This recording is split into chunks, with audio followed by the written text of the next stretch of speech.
धरती माँ का सीना चीर कर, लहू से अपनी फसलों को सींच कर, थाली में जो रोटी देते वो खाकर सब जाते घूमने गोवा वाले बीच पर। किसान गरीब हैं, पर क्यों? इस कविता से समझिए। फसल लगाने से लेकर उसे बेचने तक ये प्रकृति और सिस्टम कैसे किसान के भावनाओं के साथ खेलती है वो देखिए। बीते घाटे को फिर से भूलकर, मौसम साफ है रेडियो सुनकर, जब आते खेतों से घर बीज डालकर, बिन मौसम होती बारिश झूम झूम कर। बीज तो अब है गलने वाला, धमकाता ये ऊपर वाला, दुख आंसू बनकर टपकने लगती, हिम्मत पे लगता मकड़ के जाला। खैर, जो थोड़ी सी हिम्मत बचती है वही खेतों में दिन भर खटती है। उम्मीद थी खर्च निकल जाएगा, तभी खबर मिली, अरे वो फसल तो इस पर बहुत सस्ती है। अब किसान छटपटा उठता है, हर बात पे वो गुस्सा करता है। इस गुस्से का कारण पापा समझता है आपका बेटा, क्योंकि असली वजह आपकी आंखों से छलकता है। अब एमएसपी थी आखिरी उम्मीद, मगर किसान का दिल उसने भी तोड़ा। अपनी फसल एमएसपी पर बेच न पाया वो, क्योंकि एफसीआई गोडाउन्स में नहीं था बोरा। ये तो थी किसानों की उस जिंदगी का वर्णन जो बिल्कुल उस सड़क जैसी है जिस पर कंकड़ पत्थर पड़े तो हैं, आते जाते सभी लोग को दिख भी रही है, पर सफाई करने का जिम्मा कोई नहीं लेता। अब सुनिए सरकार के उन 3 नए कृषि कानून के बारे में जिसे जून में आर्टिकल 123 के तहत प्रेसिडेंट ने लागू किया था और जिसका विरोध हम किसान भाई बंधु कर रहे हैं। पहला, essential commodities amendment act.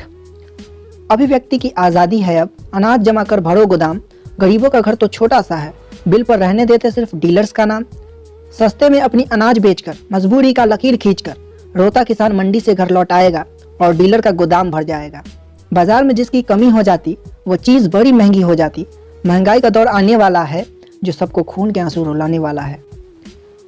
Second, farmers empowerment and protection agreement on price assurance and farm services act. एक कंपनी हमारे गांव आएगी, वो पूरे गांव से एक फसल लगवाएगी, पहले से तय हमारे अनाज की कीमत होगी, उसी कीमत पर अनाज खरीद कर हमसे ले जाएगी।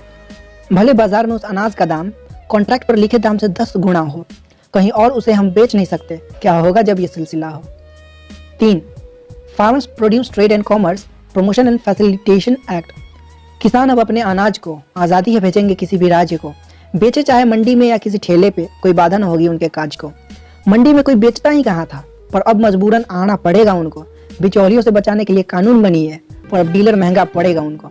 मेन मुद्दा एक्चुअली एमएसपी और एपीएमसी को लेकर है। किसानों को डर है कहीं ये दोनों उनसे छीन न लिया जाए।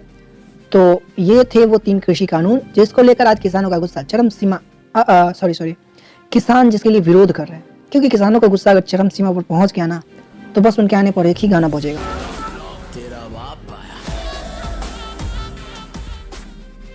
और तब सभी अच्छी तरह समझ जाएंगे कि किसान वाकई धरती माँ के बेटे हैं। अब जो मैं बोलने जा रहा हूँ उसको पूरे दिल से सुनिएगा और महसूस कीजिएगा। हम रूबरू हैं अपने पापा के दर्द से, उनके कभी न दिखने वाले आंसुओं से, कड़ी मेहनत के कारण टूटती उनके सांवले बाजुओं से। किसानों के कपड़े फटे पुराने ऑडी में घूम रही सरकार, छक मारते टीचर्स को सैलरी क्यों देते हो 50,000। मेरे प्यारे किसान भाइयों, असहयोग आंदोलन करना होगा, मांगे न मिलेगी अब छीनेंगे हम हक, जो हमारा दिल दुखा है उसका मुआवजा तो उनको भरना होगा।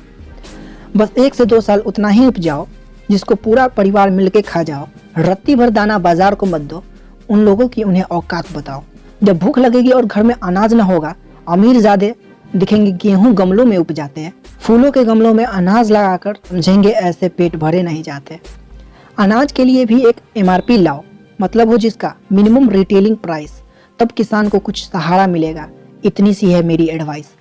दोस्तों, लाइक डिसलाइक से मतलब नहीं, पर शेयर नहीं किया तो बहुत गलत होगा। इतना छोटा सा योगदान तो आप दे ही सकते हैं, बस बटन दबाइए और शेयर करिए जितना आप कर सकते हैं। जय जवान जय किसान। धन्यवाद।